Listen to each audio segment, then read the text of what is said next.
भगवान शिव का सरब अवतार धारण। सनत कुमार बोले, हे नंदीश्वर, हे महाप्राग, इसके बाद जो वृतांत आपको ज्ञात हुआ, मेरे ऊपर कृपा करके उस वृतांत को इस समय प्रीतिपूर्वक कहिए। नंदीश्वर बोले, वीरभद्र के इस प्रकार कहने पर नरसिंह क्रोध से व्याकुल हो गए और गर्जन करते हुए बड़े वेग से उन्हें पकड़ने के लिए उद्यत हुए।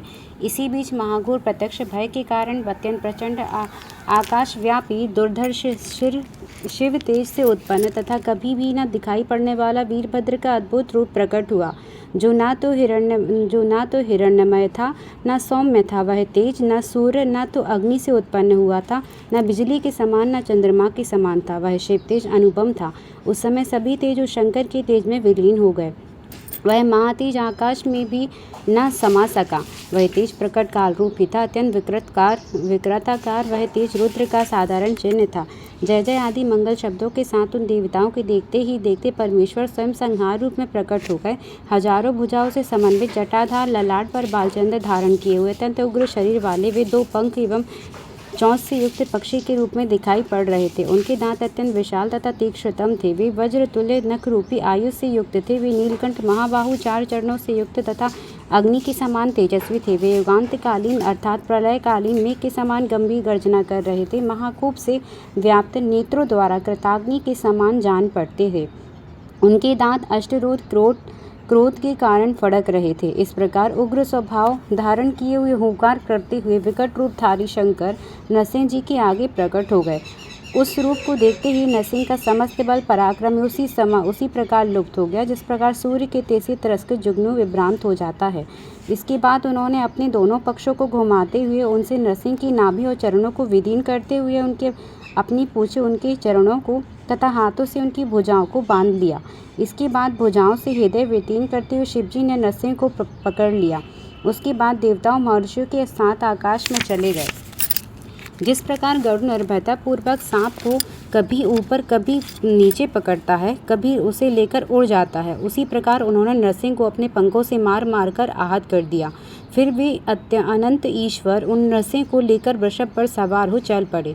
तत्पश्चात सभी ब्रह्मादि देवा मुनीश्वरों ने जाते हुए शिव को आदरपूर्वक प्रणाम किया और वे लोग नमः शब्द से उनकी स्तुति करने लगे। इस प्रकार ले जाए जाते हुए पराधीन तथा दीन मुख नरसिंह हाथ जोड़कर मनोहर अक्षरों से उन परमेश्वर की स्तुति करने लगे। शिव के 108 नामों द्वारा इन शर्भेश्वर की स्तुति कर नरसिंह ने पुनः उनसे प्रार्थना की, हे परमेश्वर, जब जब मेरी यह मूढ़ बुद्धि अहंकार से दूषित हो जाए, तब तब आप ही उसे दूर करिए। नंदीश्वर बोले, इस प्रकार प्रीतिपूर्वक शिव से प्रार्थना करते हुए नरसिंह रूपधारी विष्णु जीवन पर्यंत पराधीनता स्वीकार कर बार बार प्रणाम करके दीन हो गए। वीरभद्र ने क्षण मात्र में ही नरसिंह के मुख सहित समस्त शरीर एवं उनकी शक्ति को अपने में समाहित कर लिया। नंदीश्वर बोले, तदंतर ब्रह्मादि समस्त देवता शरभ रूप धारण किए हुए संपूर्ण लोगों के एकमात्र कल्याणकारी भगवान शंकर की स्तुति करने लगे। देवता बोले, हे महेश्वर, ब्रह्मा विष्णु इंद्र चंद्रमा आदि समस्त देवता महर्षि एवं दैत्य आदि सबके सब आपसे ही उत्पन्न हुए हैं। आप ही ब्रह्मा विष्णु महेंद्र चंद्र एवं सूर्य आदि देवताओं असुरों को सृजन पालन संहार करते हैं। आप ही सबके स्वामी हैं। आप संसार का हरण करते हैं, इसीलिए विद्वान लोग आपको हर कहते हैं। और आपने विष्णु का निग्रह किया, इसीलिए भी आप विद्वानों के द्वारा हर कहे जाते हैं। हे प्रभु, आप अपने शरीर को 8 भागों में बांटकर इस जगत का संरक्षण करते हैं, अतः हे भगवान, अभीष्ट वरों के द्वारा हम देवताओं की रक्षा कीजिए।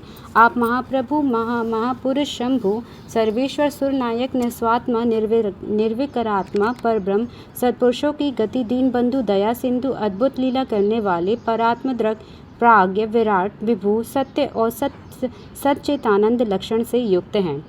नंदीश्वर बोले, इस प्रकार देवताओं के वचन को सुनकर परमेश्वर सदाशिव उन पुरातन देवताओं एवं महर्षियों से कहने लगे। शिवजी बोले, जिस प्रकार जल में जल, दूध में दूध, घी में घी मिलकर समरस हो जाता है, ठीक उसी प्रकार भगवान विष्णु भी शिवजी में मिलकर समरस हो गए, इसमें संशय नहीं है। इस समय एकमात्र विष्णु ही महाबलवान एवं अहंकारी नरसिंह का रूप धारण कर संसार के संहार करने में प्रवृत्त हुए हैं। उन्हें नमस्कार है। सिद्धि हेतु प्रयत्नशील मेरे भक्तों के द्वारा वे प्रार्थना के योग्य हैं। वे स्वयं भी मेरे भक्तों में सर्वश्रेष्ठ और मेरे भक्तों को वर देने वाले हैं। नंदीश्वर बोले, इस प्रकार कहकर महाबली भगवान पक्षीराज देवताओं को देखते ही देखते अंतर्धान हो गए। गणाध्यक्ष महाबलवान भगवान वीरभद्र भी नरसिंह का चर्म निकाल कर उसे लेकर कैलाश पर्वत पर चले गए। उसी समय से शिवजी नरसिंह के चर्म को धारण करते हैं। उन्होंने नरसिंह के मुख को अपनी मुंडमाला का सुमेरु बनाया था। तदंतर सभी देवता निर्भय होकर इस कथा का वर्णन करते हुए विस्मय से प्रफुल्लित नेत्र हो जैसे आए थे वैसे ही चले गए। जो व्यक्ति वेद रस से परिपूर्ण इस परम पवित्र आख्यान को पढ़ता सुनता उसकी पूर्ण कामनाएं हो जाती हैं। यह आख्यान धन यश को प्रदान करने वाला, आयु को बढ़ाने वाला, आरोग्य देने वाला, पुष्टि की वृद्धि करने वाला, समस्त विघ्नों को शांति करने वाला, सभी व्याधियों का नाश करने वाला, दुखों को दूर करने वाला, मनोरथ सिद्ध करने वाला, कल्याण का आश्रय स्थान अपमृत्यु का हरण करने वाला, बुद्धि को बढ़ाने वाला तथा शत्रुओं का नाश करने वाला है। यह शरभ रूप पिनाकधारी शिवजी के का उत्तम रूप है। इसे शिव भक्तों और गणों में प्रकाशित करते रहना चाहिए, अर्थात साधारण जनों के समक्ष इसे प्रकाशन नहीं है। उन्हीं शिव भक्तों को इस आख्यान को पढ़ना और सुनना चाहिए। यह 9 प्रकार की भक्ति प्रदान करने वाला, दिव्य और अंतःकरण तथा बुद्धि को वर्धन करने वाला है। शिवजी के सभी उत्सवों में चतुर्दशी और अष्टमी एवं शिव की प्रतिष्ठा के समय इस आख्यान को पढ़ने से शिवजी का सानिध्य प्राप्त होता है। चोर, बाघ, मनुष्य, सिंह के भय में आत्मकृत अर्थात मन में अकारण उत्पन्न भय और राजभय में अन्य प्रकार के उत्पात, भूकंप, डाकू आदि से भय उपस्थित होने पर, धूलि वर्षा काल में उल्कापात, महापात, अनावृष्टि, अतिवृष्टि में जो विद्वान सावधान होकर इसे पढ़ता है वह द्रव्यवती शिव भक्त हो जाता है। जो निष्काम भाव से इस शिव चरित्र को पढ़ता या सुनता है वह शिव व्रत करता है, वह रुद्रलोक को प्राप्त कर रुद्र का अनुचर हो जाता है। इस प्रकार रुद्रलोक को प्राप्त कर वह रुद्र के साथ आनंद करता है।